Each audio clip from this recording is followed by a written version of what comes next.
우리에게 주신 하나님의 말씀은 신약성경 고린도전서 13장 4절부터 7절까지 말씀입니다. 고린도전서 13장 4절부터 7절까지 말씀입니다. 사랑은 오래 참고 사랑은 온유하며 시기하지 아니하며 사랑은 자랑하지 아니하며 교만하지 아니하며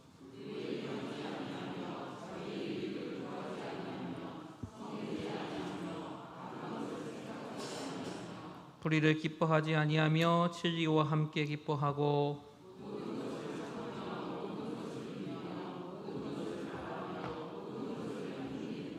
아멘. 고린도전서 제13장은 사랑장으로 다 알려져 있습니다. 그래서 아가페 혹은 아가파오라고 번역된 사랑, 기독교에서 제일 중요한 사랑에 대한 말씀을 한두 시간 증거하자 싶어서 고린도전서 13장의 말씀을 펴기 시작했다가 오묘한 진리 또 깊이에 빠져서 점점 한두 시간이 아니고 조금 길어지고 있습니다. 고린도전서 13장에 보면 사랑에 대한 정의가 15가지로 나타나 있습니다. 그런데 제가 이 성경을 묵상하면서 참 깨달은 것은 이 아가페, 아가파오에서 번역된 사랑이라고 하는 단어는 15가지로 정의를 해놓고 이것이 그냥 구름 잡는 이야기가 아니고 매우 구체적이라고 하는 것입니다. 아주 구체적일 뿐만 아니라 또한 실천적입니다. 또한 제가 결혼 주례할 때 자주 사용하는 will이라고 하는 단어를 표현합니다. 의지적이다. 그래서 이 고린도전서 13장의 말씀은 여러분이 듣고 지적인 동의로 끝나면 의미가 훨씬 더 약화됩니다. 여러분이 실천하는 것이 필요하고 의지적인 결단과 실천이 이 말씀을 훨씬 더 살아 움직이는 말씀으로 만들어 주리라고 믿습니다. 할렐루야. 그런데 이 말씀을 묵상하면서 그런 생각이 들었어요. 이 말씀을 성도들에게 실천하라고 강조하는 것은 너무 힘든 일을 시키는 것은 아닐까? 너무 무리한 요구는 아닐까? 이런 생각을 고민을 좀 했어요. 그러다가 가만히 이런 생각을 했습니다. 하나님의 사랑을 경험하고 하나님의 사랑에 부딪힌 사람은 충분히 이 말씀을 삶 속에서 실천할 수 있으리라고 하는 그런 기대감도 갖게 되었습니다. 왜냐하면 사람을 변화시키는 힘은 뭐죠? 사랑입니다. 어려서부터 부모의 사랑을 제대로 받고 자라난 사람은 인생에 있어서 실패할 확률이 패배자로 좌절과 절망 속에 살아갈 확률이 그만큼 낮다고 합니다. 사랑은 힘이 있습니다. 또한 사랑은 사람을 긍정적으로 변화시키는 힘이 있습니다. 청춘 남녀 사이에서도 사랑에 빠지게 되면 변화합니다.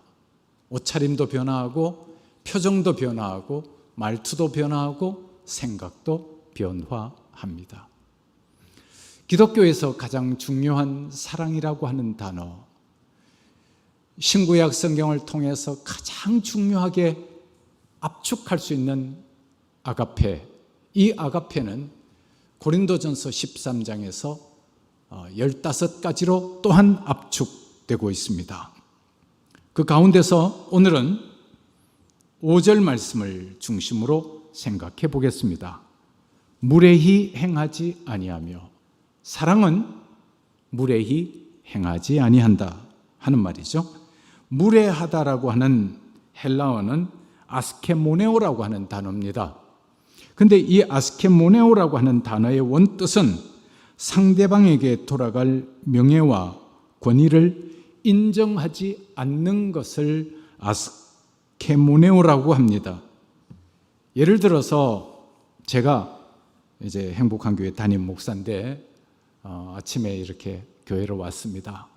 근데 부교육자들이 저를 아는 척도 안 하고 돌아보지도 안 하고 웬 옆집 개가 왔나 그렇게 만약에 대우한다 그러면 조금 섭섭하겠죠? 예. 뭐 집사님이나 권사님들도 저를 아는 척도 안 한다, 인사도 안 한다 그러면 제가 상당히 좀 무안할 거예요. 그죠? 이게 바로 무례하다라고 하는 뜻입니다. 아스케모네오. 상대에 합당한 대우를 해주지 않는다. 근데 요즘 공교육이 무너지고 있는 듯한 느낌을 받습니다. 저도 고등학교에서 교편을 잡아본 경험이 있습니다만은 요즘 선생님들은 매우 힘든 시대 속에 살아가는 것 같습니다. 아마 여러분 뉴스를 보신 분도 계시겠지만 인터넷 뉴스에 이런 내용이 나왔더라고요. 초등학교 1학년 학생이 교실에서 사라졌습니다. 그래서 담임 선생님이 놀래가지고 이 초등학교 1학년 학생을 찾으러 다닙니다. 근데 못 찾았어요. 그래서 교장 선생님, 교감 선생님 다 동원해서 찾고 보니까 어디에서 교실에서 한참 떨어진 곳에서 놀고 있는 거예요. 그래서 이 아이를 훈육을 하려고 그랬더니 요즘은 또 어떤 문제가 있는가 하면 훈육을 조금만 강하게 하면 아동학대에 걸립니다. 또 이 아이가 뭐 예를 들어서 교회가 아니고 교실 뒤편에 나가서 서 있게 시키거나 아니면 복도에 나가 있으라고. 옛날에 우리 그런 벌도 많이 줬죠. 근데 그건 정서 학대에 해당된다는 거예요. 근데 문제가 이 아이가 그 이튿날은 자기만 아니라 주변에 있는 친구들까지 데리고 수업 시간에 밖으로 나가버립니다. 또 그 다음 날에는 수업 시간에 아이가 교실 뒷바닥에 누워 있습니다. 그런데도 선생님들은 마땅히 훈육할 방법이 없다는 거예요. 초등학교 고학년으로 올라가면 담임 선생님을 향하여 욕하는 것이 아주 그냥 선생님 귀에도 다 들린다는 거예요. 그러면 선생님들이 자괴감을 느껴서 사표를 내게 되는 경향이 매우 많다는 거예요. Something wrong. 뭔가 잘못되고 있습니다. 이렇게 자라난 아이들은 무례한 성품을 가지게 될 것입니다. 건강한 훈육, 심지어 요즘 뭐 또 국회의원들이 차별금지법 평등에 관한 안건을 제출했다고 지금 뉴스에 나오고 부지런히 연락이 옵니다마는 남자와 남자가 결혼을 하게 되는 세상, 왜 이걸 못해서 그냥 난리 치는지 전 진짜 그 사람들의 정신 구조가 참 이상해요. 어쩌면 말세가 점점 가까워지지 않을까 하는 그런 생각을 해봅니다. 이런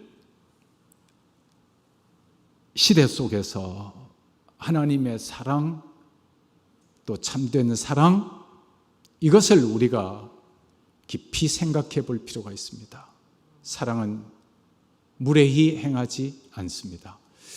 그 당시에 고린도 교회 안에 어떤 문제가 있었는가 하면 한 3가지 문제가 있었습니다. 먼저 애찬식의 문제였습니다. 이 교회에 모이게 되면 음식을 함께 나누어 먹으면서 사랑의 교제를 나누었습니다. 이걸 애찬식이라고 했는데, 근데 이게 진행되다 보니까 어떤 사람들이 먼저 와서 그냥 애찬을 하면서 나누어 먹어야 될 음식을 미리 다 먹어버립니다. 그렇게 하니까 나중에 온 사람들은 음식을 먹을 수가 없었습니다.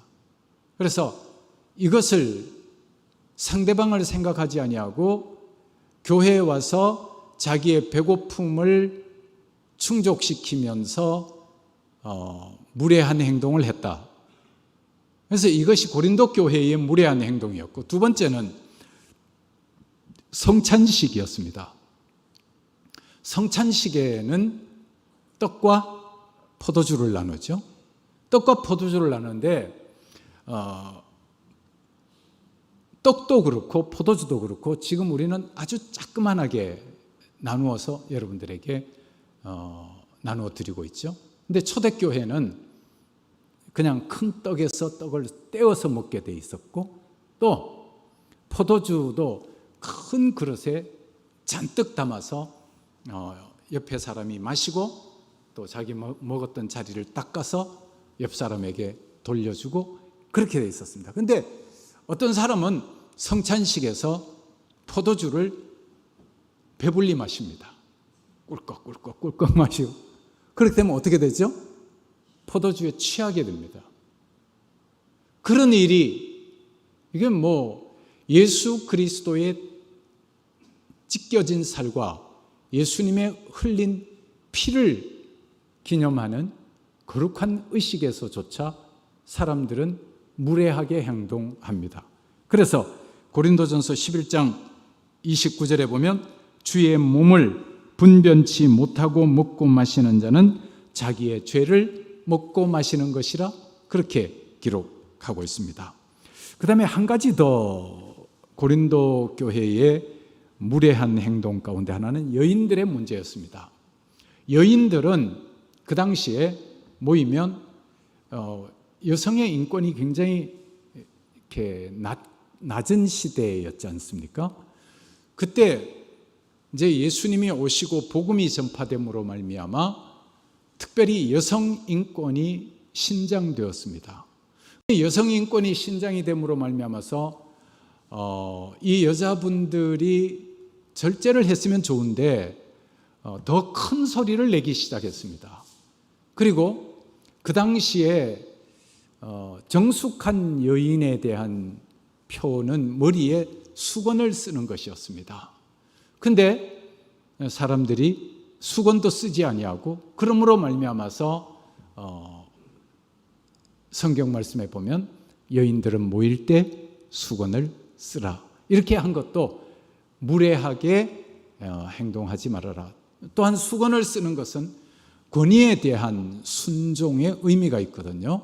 근데 이 여성들의 인권이 높아지기 시작하자 우리가 꼭 직분자들에게 순종해야 될 필요가 있느냐라고 생각하면서 탈권위, 탈순종, 이런 분위기가 생기기 시작했습니다.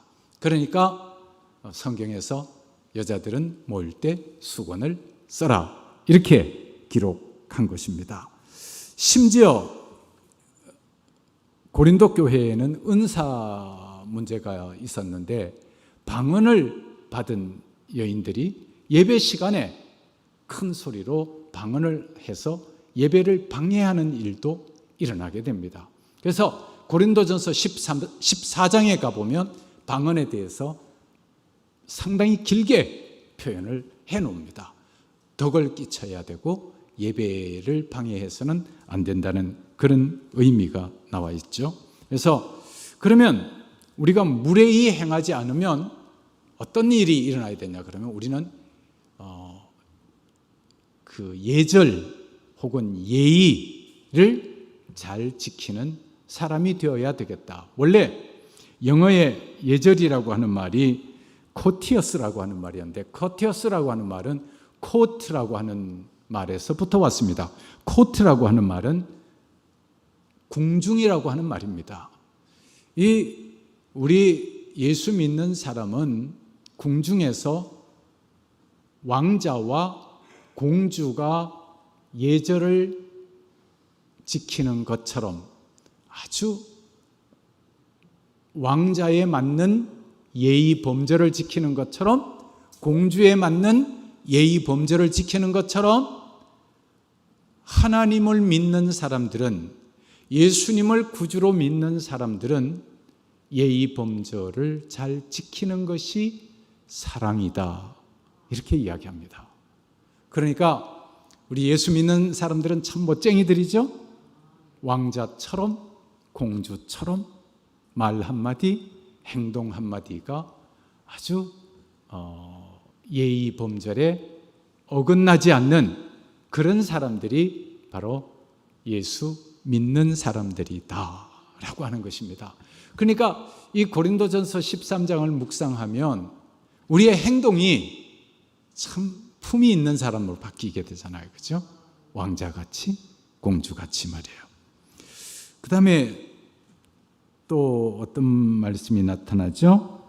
무례히 행하지 아니하며, 그 다음에 나타난 것이 자기의 유익을 구하지 아니하며. 자기의 유익이라고 하는 말은 헬라어로 타 헤이우테스라고 하는 말인데, 자신의 것이라고 하는 뜻입니다. 자기 것, 자기 감정, 자기 기분, 자기 소유. 그러니까 자기의 유익을 구하지 아니한다. 구하다라고 하는 것은 제테오라고 하는 말인데, 힘써서 구한다. 사랑이 없는 사람들은 자기 것만 힘써 구한다는 거예요. 자기 감정, 자기 주장, 자기 소유. 그런데 예를 들어서 어떤 사람은 자기의 주장이 회의에서 받아지지 않으면 화를 내는 사람이 있죠. 또 자기 감정 따라서 자기 감정이 좋을 때는 그냥 아주 기분 좋게 행동하다가 자기 감정이 딱 상하면 상대방에게 그냥 무례하게 행동하는 사람, 이런 사람은 하나님의 사랑하고는 거리가 멀다. 그래서 참된 사랑은 자기의 유익을 구하는 사람이 아니라 상대방을 배려하고 상대방의 유익을 생각하고 상대방의 입장을 understand라고 하는 말이 있죠. 그 상대방의 입장의 밑에서 본다라고 하는 뜻인데, 상대방의 입장을 생각해서 상대를 배려해 주는 사람. 그러니까 제가 이 아가페라고 하는 단어를 묵상하면서 또 사랑의 정의를 묵상하면서 뭘 느꼈는가 하면, 예수 믿는 사람은 멋진 사람이 되는 거예요. 왕자 같은 사람, 공주 같은 사람, 맞죠? 참 멋진 사람이 되는 거예요. 무례하거나 아주 이기심에 쩔어 있는 사람이거나 이런 사람이 아니라, 무례하지 아니하고 자기의 유익을 구치 아니하고, 그 다음 말씀이 또 나오죠. 그 다음 말씀이 뭡니까? 성내지 아니하고. 이게 8번째 나오는 정의인데, 사랑은 썩내지 않습니다. 썩낸다라고 하는 말이 파록수노라고 하는 단어인데, 이거 굉장히 여러분 가슴에 좀 담았으면 좋겠어요. 파록수노라고 하는 단어. 이것은 발작적인 분노를 나타내는 단어입니다. 영어의 패럭시즘, 발작이라고 하는 단어가 바로 이 헬라어에서 왔어요. 자기가 어떤 손해를 받는다고 여겨지면 발작적으로 분노하는 사람. 원래 이 파록수노라고 하는 단어는 날카롭게 한다는 뜻이 있어요. 날카로운 흉기라고 하는 뜻이 있어요. 여러분, 날카로운 흉기는 자기도 해치고 상대방도 해칩니다. 예를 들어서 운전 하는 경우를 예를 들어 봅시다. 어떤 사람이 운전대만 잡은 사람이 참 괜찮은 사람인데 핸들만 잡으면 파록스노해지는 사람이 있어요. 예를 들어서 실제로 있었던 이야기죠. 자기가 운전해 가고 있는데 앞에 어떤 차가 이렇게 끼어들었습니다. 화가 났습니다. 그 차를 추월해서 그 차 앞에 딱 세웁니다. 세우고 그 자기 차에서 흉기를 꺼내서 상대방의 본넷들을 두드리고 상대방 앞에 유리창을 깨트려서 입건된 뉴스를 보셨나요? 신문에 나고 TV에 나왔습니다. 근데 그 한순간 1분, 2분만 참았으면 되는 거예요. 1, 2분을 못 참아서 발작적인 분노가 표출이 되어서 흉기가 되어버리는 거예요. 파록스노. 우리 그리스도인은 어떻게 해야 되느냐 그러면 에베소서 4장 26절에서 27절에 보면 분을 내어도 죄를 짓지 말며 해가 지도록 분을 품지 말고 마귀에게 틈을 주지 말라고 그랬어요. 부부 사이에서도 이런 일이 일어납니다. 파록스노가 일어납니다. 근데 이 파록스노가 일어나는 사람들의 대부분은 열등감의 발로에서 일어난다고 심리학에서는 이야기합니다. 어떤 연인 관계에 있던 사람이 며칠 전에 일어난 일입니다. 여자가 남자에게 헤어지자고 이야기를 했습니다. 그때 이 파록스노가 일어난 거예요. 이 남자가 그 여자를 발작적인 분노로 죽여버립니다. 한순간에 일어나는 발작과 같은 분노를 처리하지 못해서 그 사람의 일생은 패배자가 되는 것이죠. 얼마나 어리석은 일입니까? 그래서 우리나라의 그 글 가운데 그런 말이 있죠. 참을 인자 세 개면 뭐라고 그랬어요? 살인도 면한다. 그런 말이 있습니다. 맞습니다. 파록스노가 일어날 때 조금만 참으면 됩니다. 우리 사랑의 특징 가운데 첫 번째가 뭐죠? 사랑은 오래 참고. 같이 연결되죠? 조금만 오래 참았습니다. 근데 어떤 사람, 이런 사람이 있어요. 목사님, 저는요, 순간적으로 욱하긴 하지만 뒤끝이 없습니다. 이런 사람 종종 있을 수 있어요. 근데 욱해놓고 나면 이걸 걷잡을 수가 없습니다. 돌이킬 수가 없습니다. 부부 사이에서도 이 욱하는 감정을 해결하지 못하면 점점 골이 깊어집니다. 그리고 파국에 이르게 됩니다. 그래서 이 파록스노를 잘 해결해야 되는데 어떻게 해결할 수 있느냐? 하나님이 나 같은 사람에 대해서 오래 참으셨다. 하나님이 나 같은 죄인을 용서하셨다. 라고 하는 하나님의 그 아가페에 접촉된 사람은 바로 이 분노를, 파록스노를 조절할 수 있게 된다는 거예요. 의지적인 윌로서 또한 행동으로서 변화할 수 있습니다. 할렐루야. 이게 바로 아가파오라고 하는 것입니다. 하나님의 사랑이라고 하는 거예요. 그래서 어떤 회의를 할 때도 어떤 사람은 자기의 의견이 수용이 되지 않으면 회의 중간에 그냥 주섬주섬 싸들고 나가버리는 사람도 있어요. 여기에 다 고린도전서 13장 보면 사랑이 없어서 그러는 거예요. 그리고 정말 참된 사랑하고 연결이 되지 못하는 것입니다. 그 다음에 제가 오늘 제일 강조하고 싶은 내용이 마지막 말씀입니다. 사랑은 뭐를 생각하지 아니하여? 악한 것을 생각지 아니하며. 여러분, 오늘 이 말씀을 악한 것을 생각지 아니한다, 이 말씀을 여러분들이 가슴에 좀 깊이 담았으면 좋겠어요. 생각이라고 하는 말은 로기조마이라고 하는 헬라어인데 영수증을 차곡차곡 쌓아서 보관한다 하는 뜻이 있습니다. 그래서 악한 것을 생각한다는 말은 다른 사람이 나에게 입힌 손해, 다른 사람이 나에게 상처 준 것, 다른 사람이 나에게 아프게 했던 것, 이것을 차곡차곡 쌓아놓는 것. 이게 악한 것을 생각한다는 거예요. 제가 가만히 생각해 봤어요.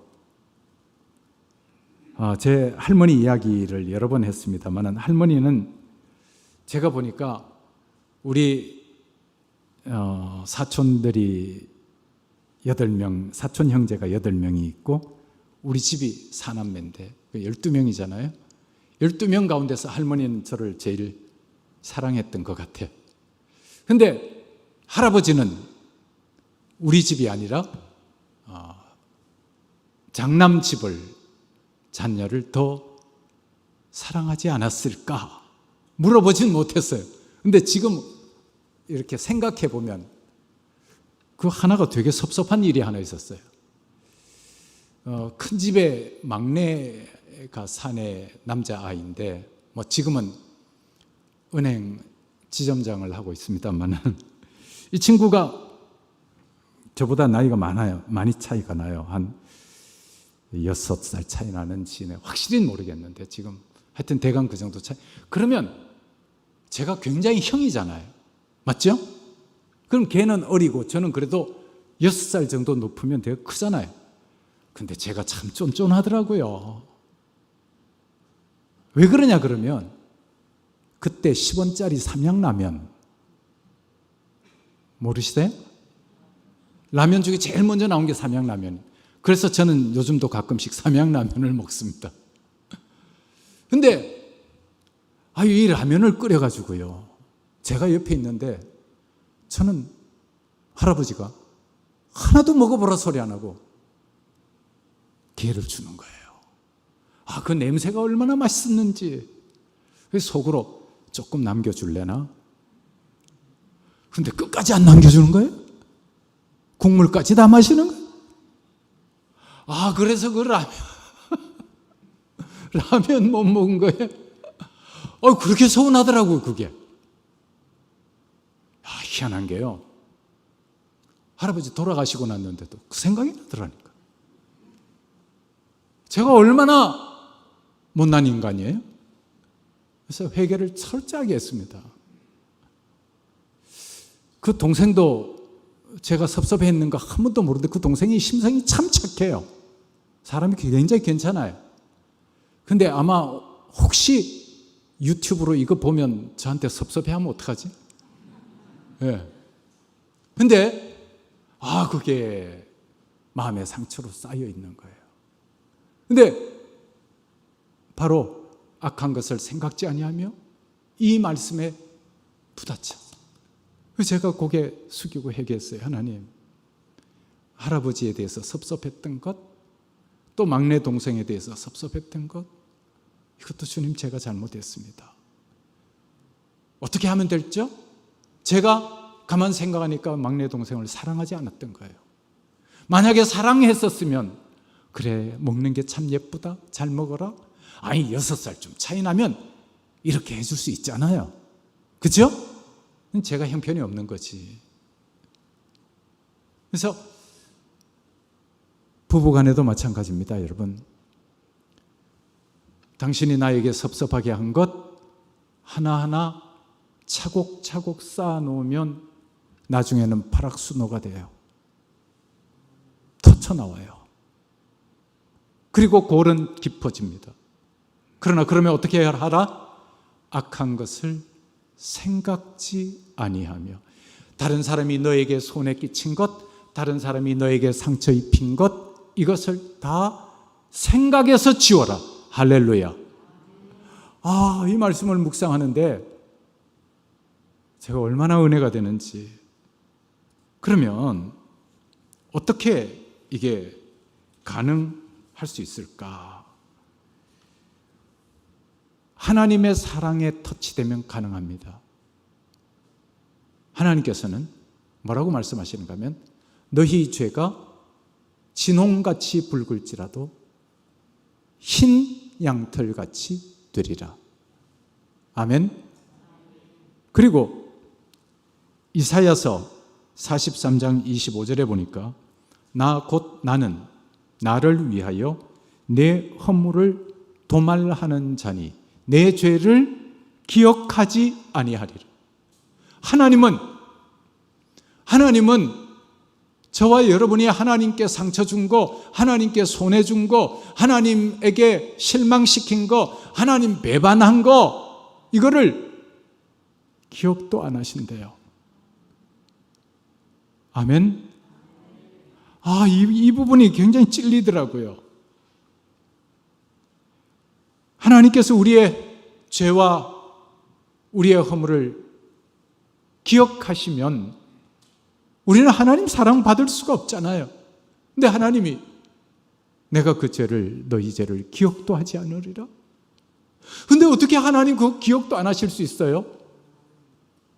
생각해 보면 이해가 돼요. 여러분, 자식 키우면서 어때요? 자식이 크면서 부모 속 한 번도 안 썩이는 자식이 있을까요? 없을까요? 없어요. 근데 자식을 생각하면 속 썩인 건 기억이 안 나요. 왜 그렇죠? 사랑하기 때문에. 그거구나. 하나님이 저와 여러분을 사랑하세요. 사랑해서 저와 여러분의 죄를 기억도 안 하세요. 아멘? 그러면 우리도, 요즘은 제가 참 인생관이 좀 많이 좀 달라진 것 같아요. 얼마나 더 살 수 있을까에 대한 생각을 늘 하는 것 같아요. 그러면 나에게 주어진 이 시간 동안을 나는 어떻게 살아야 될 것이냐? 하나님 사랑하고 살고 싶습니다. 그렇다면 내 속에 차곡차곡 쌓여 있던 어떤 미움의 감정, 아픔의 감정, 나를 손해나게 했던 어떤 그런 것들, 생각 가운데서도 지워버려야 되겠구나. 이것이 바로 악한 것을 생각지 아니하며. 여러분, 부부 싸움 하실 때 옛날부터 쌓여놓았던, 차곡차곡 쌓아놓았던 것을 계속적으로 끌어오는 부부가 참 많아요. 당신 결혼하고 나서 나 이렇게 힘들게 했지? 당신 결혼할 때 아무것도 안 가져왔지 않아? 뭐 나한테 무슨 할 소리가 있어? 만약에 이렇게 한다 그러면 점점 더 깊어지는 겁니다. 오늘 제가 여러분에게 강조하고 싶은 것은 악한 것을 생각지 아니하며, 배우자가 여러분에게 아프게 했던 것, 또 부부싸움 하면서 서로에게 상처 주었던 것, 다른 사람이 여러분에게 경제적인 손해, 인격적인 어떤 상처, 아픔 주었던 것들, 이 시간 생각 속에서도 다 지워버리시기를 축원합니다. 찢어버리듯이, 불태워버리듯이, 다 사루어버리듯이. 그런데 이것은 어떻게 가능할 것이냐? 하나님이 나를 사랑하신 그 사랑을 생각하면, 하나님이 나를 용서하신 그 용서를 생각하면, 사람들이 나에게 잘못했던 것은 하나님이 나를 용서한 것에 비하면 세 발의 피입니다. 조족지혈이라고 그러나요? 용서할 수 있습니다. 아멘. 옛날 신앙의 선배들은 그것을 쓴뿌리라고 표현했습니다. 오늘 여러분들 속에 있는 차곡차곡 쌓여져 있는 피해 의식, 섭섭함, 어떤 상처, 이런 것들을 교회당 문을 나서기 전에 다 지워버리고 나가실 수 있기를 축원합니다. 우리 의지적으로는 할 수 없지만, 근데 의지적으로 노력하라 그랬죠. 변화하고 노력하라. 하나님의 사랑을 생각하면, 그리고 우리가 그 사람을 사랑으로 덮어주면 기억이 안 납니다. 부모가 자식을 사랑해서 다 기억하지 않는 것처럼 우리도 사랑하면서 우리 마음에 참된 평안을 누리고 행복을 누리며 살아가는 저와 여러분이 되실 수 있기를 축원합니다. 기도합시다. 하나님 아버지, 내가 내 허물을 빽빽한 구름에 사라짐같이, 내 죄를 안개에 사라짐같이 도말하였으니 너는 내게로 돌아오라, 내가 너를 구속하였음이니라 말씀하신 주님, 우리 지금까지 살아오면서 다른 사람이 나에게 선을 베푼 것은 다 잊어버리고, 다른 사람이 나에게 손해 끼친 것, 나를 아프게 했던 것, 상처나게 했던 것을 가슴에 차곡차곡 쌓아왔습니다. 하나님 아버지, 오늘 고린도전서 13장의 말씀을 통해서 이 모든 문제의 해결을 받게 하여 주시옵소서. 다 사랑으로 이기게 하여 주시옵시고 기억 밖으로 밀어내게 하여 주시옵소서. 하나님 아버지, 무례히 행했던 것, 나의 유익만을 구했던 것, 또한 발작적인 분노, 이 모든 것들 앞에 우리는 너무도 부끄럽습니다. 다른 사람이 아니라 바로 내가 사랑이 없었던 사람인 것을 깨닫습니다. 주님이 이 모든 것을 용서하시고 새롭게 하여 주시옵소서. 주 예수 그리스도의 이름으로 기도드립니다.